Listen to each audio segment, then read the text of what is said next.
오늘 시간에는 노인의 날 이런 제목으로 같이 은혜를 나누겠습니다. 오늘은 10월 첫 주 성찬주일입니다. 또 제9회 노인의 날입니다. 노인의 날은 제45차 유엔 총회에서 유래되었습니다. 1990년도입니다. 그 후 7년 후에 우리나라는 1997년부터 노인의 날을 기념했습니다. 순복음인 전교회가 성경도 효 운동을 시작한 것이 1995년입니다. 그 2년 후부터 노인의 날을 정하고 기념했습니다. 자랑스럽게도 우리나라는 1982년 5월 8일 세계 최초로 노인 헌장을 제정했습니다. 유엔에서 노인의 날을 정하는 것보다 8년 전에 세계 최초로 노인 헌장을 제정했습니다. 현재는 노인 헌장이라고 하지 아니하고 경로 헌장이라고 불려집니다. 경로 헌장을, 노인 헌장을 세계 최초로 1981년도에 5월 8일 날 대한민국 한국에서 제정하고 그것을 우리가 지키고 있습니다. 얼마나 감사한 일인지 몰라요. 우리나라는 명실공히 동방예의지국인 나라입니다.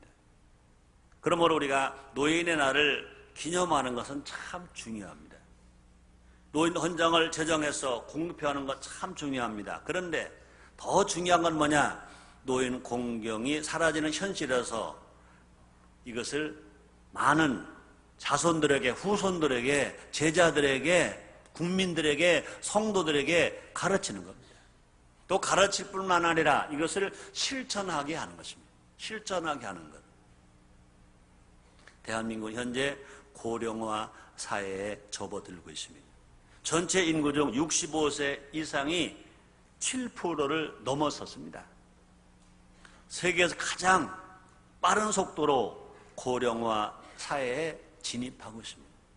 14년 후 2019년이 되면 대한민국이 이제 고령화 사회가 됩니다. 전체 인구 중 65세 이상이 14%를 넘는 사회가 고령화 사회, 고령사회인 것입니다. 고령사회.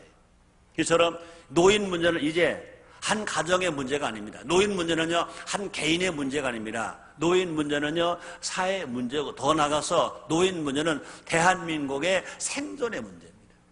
이 시간 노인의 날을 맞이해서 노인 공경에 대한 성경적인 의미와 실천 방법에 대해서 알아보자는 것입니다. 그래서 대한민국 모두가 다 함께 사는 사회를 만드는 것입니다. 노인도 살고 장년도 살고 어린이도 살고 남녀노소 빈부귀천 구분하지 않은 모두가 다 함께 사는 사회. 노인이 외로운 사회가 되면 안 됩니다. 노인도 당당하게 사는 사회, 건강하게 사는 사회, 살만 나게 사는 사회. 그래서 모두 함께 사는 사회가 만들어져 가야 할 것입니다. 첫째로 존경받아야 할 노인. 한번 따라 하시겠습니다. 존경받아야 할 노인. 그렇습니다. 노인은 존경받아야 합니다. 지난주 국민일보에 노인 특집 기사가 났습니다. 기사는 현재 노인 실태를 여러 가지로 분석했습니다. 그 중에 하나가 뭐냐? 늙은 한국 그랬습니다. 또 한 가지는요, 신고려장 그랬습니다. 또 한 가지는 노인 학대 그랬습니다. 또 하나는요, 노인 가출, 청소년 가출, 남편 가출, 아내 가출이 아니라 노인 가출입니다. 그다음에 노인 유기, 청소년 유기, 어린이 유기가 아니라 노인을 유기한다는 겁니다. 노인 유기. 그뿐이 아닙니다. 자살 노인 증가. 이것이 남의 이야기가 아닙니다. 우리들의 이야기입니다. 남의 이야기가 아닙니다. 대한민국의 현실입니다. 남의 이야기가 아닙니다. 우리의 모습입니다. 또뿐 아니라 나의 미래요, 대한민국의 미래요, 우리의 미래인 것입니다. 2001년 유니세프의 조사는 더 심각한 것을 우리에게 알려줍니다. 아시아태평양 지역의 17나라의 청소년을 대상으로 한 조사입니다. 9살부터 17세까지 1만 명에게 조사했습니다. 어른들을 존경하느냐 물었습니다. 근데 아사태평양 지역의 17나라 중에 대한민국을 빼고 16나라가 청소년들이 뭐로 대답했습니까? 72%가 매우 존경한다. 아사태평양 지역의 17나라 중에 대한민국을 빼고 16나라가 72%가 노인을 매우 존경합니다. 그렇게 조사했습니다. 그런데 한국은 여러분 깜짝 놀랄 일입니다. 불과 13%만이 매우 존경한다. 불과 13%만이 노인을 존경한다고 대답했습니다. 놀라지도 않네요. 놀라지도 않으니까 이런 일이 일어나는 겁니다. 여러분, 동방예지국이었던 대한민국입니다. 효가 있는 대한민국입니다. 5만 교회가 있는 대한민국입니다. 1200만 신자가 있는 대한민국입니다. 100명 중에 25명의 교인인 대한민국입니다. 그런데 10,000명을 조사했는데 불과 13%만이 노인을 존경한다고 대답했습니다. 이거는요, 이 사회를 깜깜하게 보는 겁니다. 암담하게 보는 겁니다. 이거 보통 문제가 아닙니다. 노인은 노인이라는 이유만으로도 존경받아야 합니다. 성경은 그것을 가르쳐주고 있습니다. 하나님은요, 큰 업적을 이룬 샌머리 앞에서만 일어나라 그러지 아니하셨습니다. 하나님은요, 돈 많고 권세 있는 노인만 존경하라 그러지 않았습니다. 하나님은 그 사람이 나이가 들었으면 노인이 되었으면 존경하라고 명령하셨습니다. 말씀하셨습니다.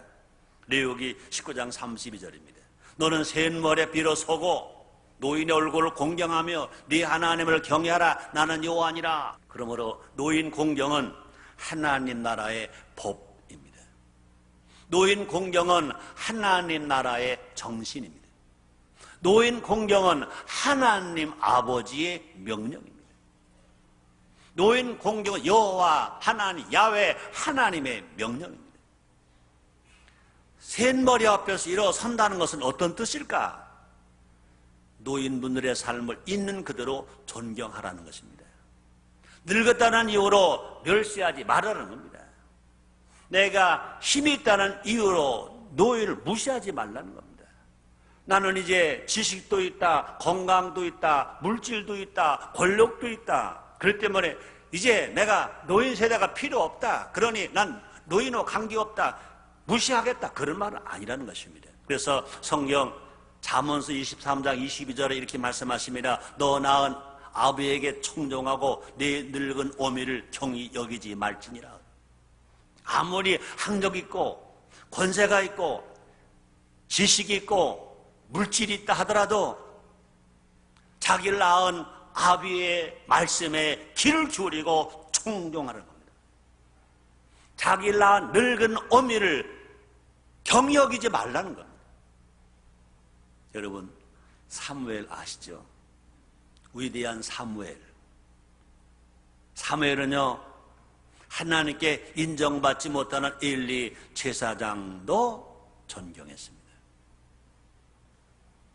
엘리 제사장은 하나님께 인정을 받지 못합니다. 어떻게 보면요, 하나님께 버림받은 것과 같습니다. 그럼에도 불구하고 자기를 가르쳐준, 자기를 품어준 엘리 제사장을 존경합니다. 사람들은 그래요. 존경할 만한 사람은 존경하지 뭐 존경할 수 없는 건 존경합니까? 우리 시아버지 시어머니가 무엇을 해준 게 있다고 존경합니까? 그럴지 몰라요. 그러나 그렇지 않습니다. 노인분들께 고개를 숙여야 합니다. 진심으로 감사해야 합니다.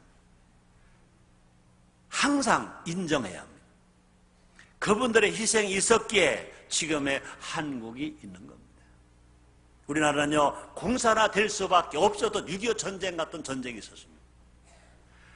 지금 노인 대신 그분들이 나가서 싸워 주었기 때문에, 피 흘려 주셨기 때문에, 생명을 바쳐 전투해 주었기 때문에 이 나라가 공산화되지 않았습니다. 그분이 아니면 얼마나 이 나라가 배고프고 헐벗었습니까? 보릿고 오기 얼마나 힘들었습니까? 얼마나 가난했었습니까? 그분들이 허리띠 졸라 매고 일했습니다. 그분들 일하실 때는요, 공휴일 없었습니다. 주일날도 없었습니다. 어떻게 보면요, 월급날도 없었습니다. 휴가도 없었습니다. 오직 일밖에 몰랐습니다. 그래서 이만큼 경제가 성장되어서 수출로는 세계 11대 대국이 될 만큼, 수출 대국이 될 만큼 이 나라가 번영 발전했습니다. 지금의 노인 세대들이 그 땀과 그 눈물과 그 배고픔 때문인 것입니다. 그뿐이 아닙니다. 그분들의 기도가 있었기에 지금의 한국교회가 있는 것입니다. 그분들은요, 교회 후에 기도했습니다. 전도했습니다. 영혼을 사랑했습니다. 헌신했습니다. 땀 흘렸습니다. 그래서 한국교회가 지금 5만 교회가 됐습니다. 1200만 도가 되었습니다. 우리가 신앙의 자유를 누리면서 이렇게 건강한 신앙생활하며 이렇게 좋은 성전에서, 좋은 기도원에서, 좋은 환경 속에서 기도하는 것입니다. 그분들이 계셨기에. 아멘입니까? 또 샌머리 앞에 일어선다는 것은 노인분들의 지혜와 경륜을 배우고 존경하는 것입니다. 컴퓨터, 인터넷 등을 모른다고 조롱하면 안 됩니다. 그때 그 세대는 그게 모르시는 것이 당연했었습니다. 성경은 뭐라고 말합니까? 노인 그 자체를 지혜자라고 말합니다. 노인을 지혜자로 인정합니다. 성경은 이렇게 말합니다. 욥기서 12장 12절 말씀이십니다. 늙은 자에게는 지혜가 있고 장수하는 자에게는 명철이 있느니라. 또 노인분들에게는요, 인생의 깊이가 있습니다. 또 노인분들에게는요, 역사를 보는 눈이 있습니다. 젊은이가 보는 역사와 노인이 보는 역사가 다릅니다. 젊은이는 지식이고 학벌이 있지만 그러나 역사를 보는 것은 노인들만 못합니다. 노인들은 그 역사를 직접 체험했습니다. 그 역사의 현장을 걸었습니다. 역사 현장에서 땀 흘리고 애쓰고 수고했습니다. 역사와 함께 살아왔습니다. 역사를 체험하고 역사를 경험했습니다. 역사를 배우는 것만이 아닌 것입니다. 그러므로 젊은 사람들은 노인분들께 인생을 사는 경륜을 배워야 합니다. 그분들이 자신의 지혜를 활용하도록 일자리도 만들어 드려야 됩니다. 뿐 아니라 젊은이와 노인이 함께하는 사회가 희망이 있는 사회인 것입니다. 지금 많은 사람들이요, 희망이 없다고 말합니다. 왜 희망이 없느냐? 모두가 다 각자 사니까 희망이 없습니다. 젊은이는 머리가 좋고 학벌이 없다고 젊은이끼리만 살려고 하니까 희망이 없습니다. 그러므로 노사가 연합하는 것처럼 노소가 연합해서 함께 살 때, 서로 인정하며 살아갈 때 그 사회는 어떤 사회냐? 희망이 있는 사회가 된다 그 말인 것입니다. 또 샘머리 앞에 선다는 것은 노인분의 약함도 존경하는 겁니다. 나이가 들수록 건강이 약화됩니다. 세월이 흐를수록 할 수 있는 일이 점점 더 줄어듭니다. 때로는요, 자녀들에게 짐이 되는 것 같아서 아주 미안해하기도 합니다. 가족 내에서 소외되는 것 같아서 때로는요, 투정도 부립니다. 쓸쓸함, 애로움, 허탈감, 초조함으로 말미암아 노인들은 불안해합니다. 얼마 전에 그런 기사가 있었잖아요. 82세 된 할아버지가 14층 아파트에서 투신 자살했습니다. 유서 내용이 뭐였습니까? 강아지가 죽어서 나는 삶의 의미를 잃고 죽는다. 강아지를 기르는 거 보니까 그 집안은 그래도 괜찮은 집안입니다. 분명히 아들이 있었을 것입니다. 며느리가 있었을 것입니다. 손자, 손녀가 있었을 것입니다. 그런데 아무도 그 할아버지와 놀아주질 않습니다. 아들도 안 놀아줍니다. 며느리도 안 놀아줍니다. 할머니, 할아버지를 부르는 손자, 손녀도 안 놀아줍니다. 그래서 강아지하고만 놀았습니다. 근데 그 강아지가 죽었습니다. 삶의 의욕을 잃어버렸습니다. 너무 쓸쓸합니다. 그래서 자기가 자살했다는 것입니다. 남의 얘기 아닙니다. 우리는 이 모든 것까지도 사랑해야 됩니다. 노인분들은 우리가 어릴 때 무엇을 해도 다 받아주셨습니다. 우리가 똥을 싸도 받아주고 오줌을 싸도 받아주고 좀 투정을 부려도 받아주고 할아버지 수염을 좀 뜯어도 받아주고, 때로는요 할머니 얼굴을 이렇게 모르고 핥혀도 받아주고, 이 새끼 내 새끼 내 새끼 하고 다 받아주셨습니다. 노인분들이 외로움을 느끼지 않도록 깊은 관심을 가지는 것입니다. 뿐 아니라 노인분들의 외모를 칭찬해 드려야 됩니다. 주름진 얼굴, 버듬이 있는 얼굴 뿐 아니라 너무나 일을 많이 하셔서 손이 손인지 손이 자라댔는지 껄끌껄끌하고, 그 자식을 키우기 위해서, 그 손자 손녀를 키우기 위해서 고생하신 그 할머니 할아버지의 손을 보고 우리는요 자랑스럽게 여기고 오히려 칭찬해 드려야 됩니다. 뿐 아니라 백발은 아름다움이라고 성경은 말합니다. 잠언서 20장 29절입니다. 젊은 자의 영화는 그 힘이요 늙은 자의 아름다운 것은 백발이니라 그랬습니다. 젊은 자의 영화는 그 힘이 되고 늙은 자의 아름다운 것은 백발이니라. 물질적으로 궁핍하지 않도록 또 봉양해 드려야 됩니다. 노인이 행복한 사회가 미래가 있습니다. 노인들이 야 참 살맛난다, 야 정말 행복하다, 야 즐겁다 하는 사회가 미래가 있다는 것입니다. 두 번째입니다. 존경받는 노인이죠. 노인분들도요 스스로 존경받는 삶을 살겠다고 노력해야 됩니다. 내 스스로가 존경받는 삶을 살겠다고 애를 써야 된다, 그 말인 것입니다. 그래서 누가 봐도 저절로 고개가 숙여진 모습을 한번 갖춰보자는 것입니다. 내가 권위주의를 외치는 것이 아니라 진실로 내가 권위가 내 속에서 나타나서 남들이 나를 존경해주고 높여줄 만큼이 돼보자는 것입니다. 나이 들었다는 것을 핑계로 마음대로 아무 말이나 해서는 안 된다는 것입니다. 또 나이 들었다는 핑계로 몸과 좀 아무렇게 나고 아무리가 오늘 옷을 후를 벗어 던져도 안 된다는 것입니다. 모든 백발에다 영광을 얻는다고 생각해도 착각입니다. 의로운 삶을 살 때 그 백발이 영광의 면류관이다 그랬습니다. 이 말씀은 65세 이상 되신 분만 들으면 좋겠어요. 잠언서 16장 31절입니다. 백발은 영화의 면류관이라 의로운 길에서 얻으리라. 의롭게 살아가는 사람이 그 백발이 면류관이라는 겁니다. 노인 스스로가 먼저 의식의 전환이 필요합니다. 노인이 되면 아무것도 할 수 없다는 생각은 버려야 합니다. 노인이 되면 도움받는 것이 당연하다는 생각도 버려야 됩니다. 나이가 들었다는 것은 더 큰 일을 할 수 있다는 자신감을 가질 수도 있다는 것입니다. 노년은 어린 시절에 없던 경험과 인내가 있습니다. 노년은 젊은 날의 실수를 반복하지 않을 수 있습니다. 노년은 가족 부양이라는 중년의 무거운 짐도 없습니다. 진짜 하고 싶은 일을 마음껏 할 수 있는 나이가 노년인 것입니다.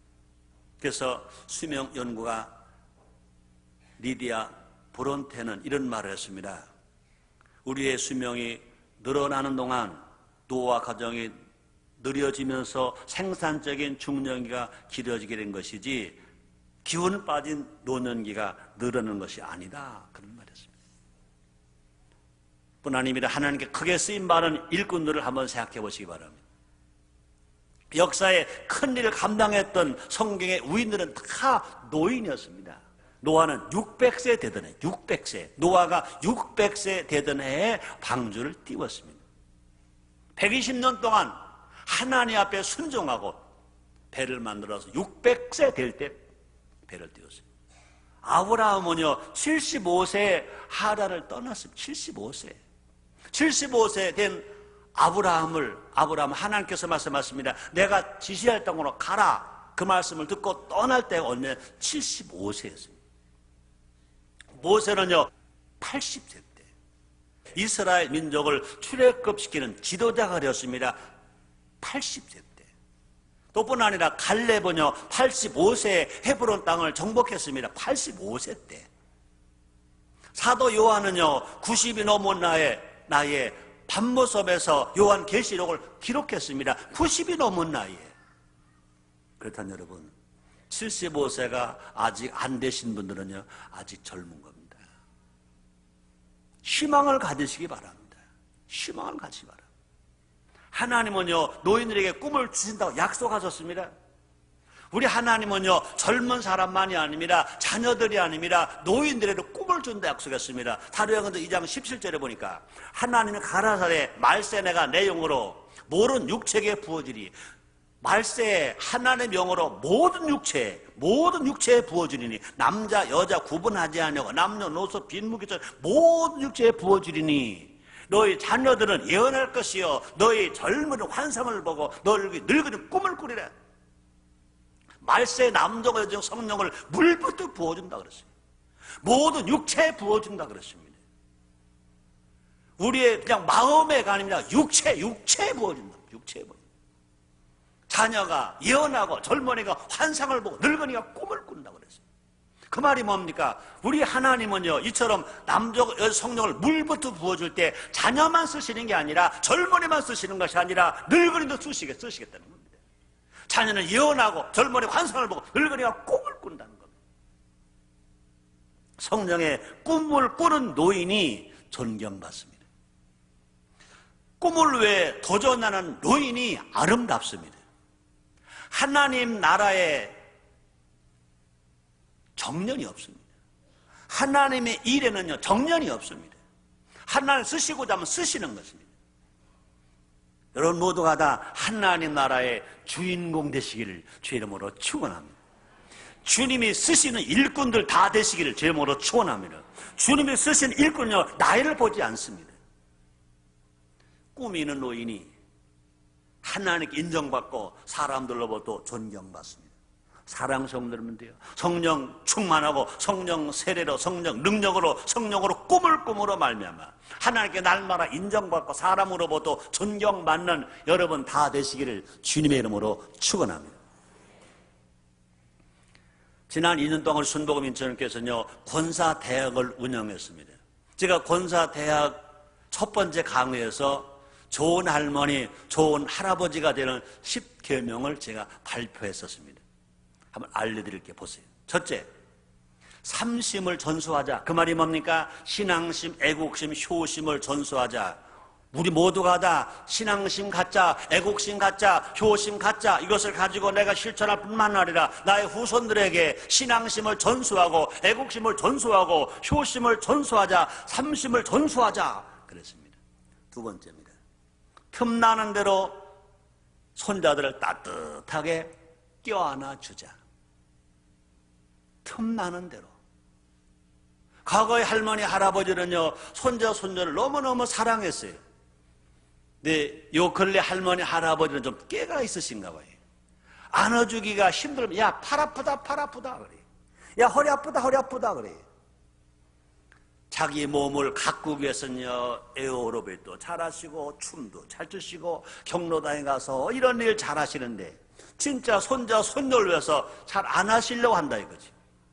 근데 여러분 정말로 존경 많은 할아버지 할머니가 되어지시기 위해서는 틈나는 대로 손녀들을 따뜻하게 껴안아 주죠. 손자 손녀를 따뜻하게 껴안아 주시면 그 며느리가 좋아할까 안 좋아할까 물어보나만 하지. 그렇잖아요. 며느리 보고 야 왜 날 인정하지 않니 어쩌니 말할 필요가 없습니다. 그죠? 그 며느리가 낳은 아이가 누구예요? 자기 손자 자기 손녀잖아요. 손자 손녀를 따뜻하게 시간만 나면 따뜻하게 틈만 나면 껴안아 주자. 세 번째입니다. 항상 웃고 사는 신난 할머니 할아버지가 되자. 우리 주님 말씀하십니다. 항상 기뻐하라. 시제목을 기도와 범사에 감사하라 그랬습니다. 기독교 신앙은 기도하는 신앙입니다. 그런데 주님 명령하시는 것은요 기도보다 먼저 항상 기뻐하라 그랬습니다. 하는 게 어떠할지라도 할머니, 할아버지가 항상 신나게 웃고 살아라, 웃고 살아라. 네 번째입니다. 지킬 수 없는 약속은 하지 말고 한 약속은 꼭 지키자. 다섯 번째입니다. 아이들의 세계를 존중해 주자. 할머니, 할아버지가 존중받아야 되는 것처럼 아이들의 세계도 존중해 주자. 존중해 주자. 여섯 번째입니다. 5번 칭찬하고 3번 권면하고 1번 꾸지람하자. 우리는요, 손자, 손녀에게 꾸지람 해야 됩니다. 아들, 딸들을 꾸지람 해야 됩니다. 그런데 꾸지람은 적게 하고 뭘 많이 하라? 칭찬을 많이 하라. 그래서 칭찬은 5번, 권면 3번, 꾸지람은 1번 하라. 그러므로 칭찬을 더 많이 하라. 손자, 손녀에게, 아들, 며느리에게, 딸, 사회에게 칭찬을 더 많이 하라. 칭찬은 5번, 권면은 3번, 꾸지람은 1번. 7번째입니다. 핸드폰, 인터넷을 배워 세대 차이를 줄이자. 좀 배워서 손자, 손녀에게 아니면 며느리에게, 아들에게 받침이 좀 틀리더라도 문자 메시지 한번 넣어보자. 짱일 거예요. 8번째, 꿈과 희망을 줄 할머니, 할아버지가 되자. 그 가족, 자녀들에게, 아들, 딸들에게, 손자, 손녀에게 뭘 말하냐? 꿈을 말하는 겁니다. 지금 없다고 우리 불평하지 말자. 우리 항상 없었지 않냐? 어려웠지 않느냐? 그래도 우리가 꿈을 꾸자. 우리 하나님이 아버지시지 않냐? 우리가 예수님 이름으로 기도할 수 있지 않냐? 그러니 우리에게 희망을 갖자, 꿈을 꾸자 하는 얘기를 누가 할 수 있습니까? 할머니, 할아버지가 하자는 것입니다. 또 9번째는요, 권위적이기보다는 친구 같은 할머니, 할아버지가 되자. 권위적이기보다는 친구 같은 할머니, 할아버지가 되자. 10번째입니다. 가족들에게 최후의 안식처가 되자. 손녀가 엄마 아빠에게 잘못 얻어맞고 오거든요. 그때는요, 할머니가 품어주는 거예요. 이 내 새끼 와라 품어주는 거예요. 때로는요, 아들이 어려울 때가 있고 며느리가 어려울 때고 슬플 때가 있습니다. 할아버지, 할머니가 되는 아버지, 어머니는요, 그 품을 넓게. 얘들아, 그럴 수 있잖아. 그럴 수 있는 거야. 괜찮아. 다시 일어나자. 그러고 아들, 며느리들에게 꿈을 주고 안식을 주고 품어주는 그런 할아버지, 할머니가 되자. 이것이 순복음인천교회가 내놓은 좋은 할아버지, 할머니 10계명입니다. 괜찮아요? 안 괜찮아요? 괜찮아요? 그렇습니다. 결론입니다. 기독교 신앙의 중심이 뭐냐? 하나님 아버지께 예배 드리는 겁니다. 예배 드리는 것만이 신앙은 아닙니다. 노인을 공경하는 것도 신앙입니다. 기독교 신앙생활 속에서 우리가 뺄 수 없는 것 중에 하나가 뭐냐? 기도하는 겁니다. 기도하는 것 중요합니다. 그러나 기도하는 것만이 신앙생활이 아닙니다. 사람들로부터 존경받는 것도 신앙생활입니다. 어떻게 해야 존경받을까? 노인을 존경하는 사회를 만들어야 합니다. 또 뿐 아니라 존경받는 노인이 되어야 합니다.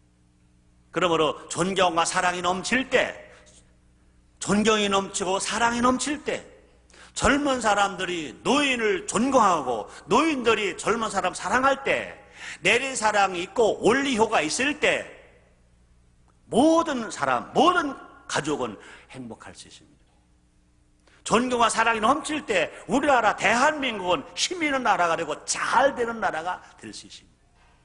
이렇게 살 때 애국 가서처럼 동해물과 백두산이 마르고 닳도록 하나님 보호하사 우리나라 만세 하는 나라가 될 수 있습니다. 기도하겠습니다. 하나님 아버지 감사합니다. 날마다 은혜 주시는 주님, 날마다 사랑하시는 주님, 오늘 하나님의 변화와 주를 송사하며 예배를 드리게 하시는 주님, 주님의 명령이 무엇인지 듣게 하셨습니다. 명령을 들었습니다. 명령을 깨달았습니다. 하나님의 명령대로 살길 원합니다. 성령님 도와 주시옵소서. 예수님의 이름으로 기도드리옵나이다.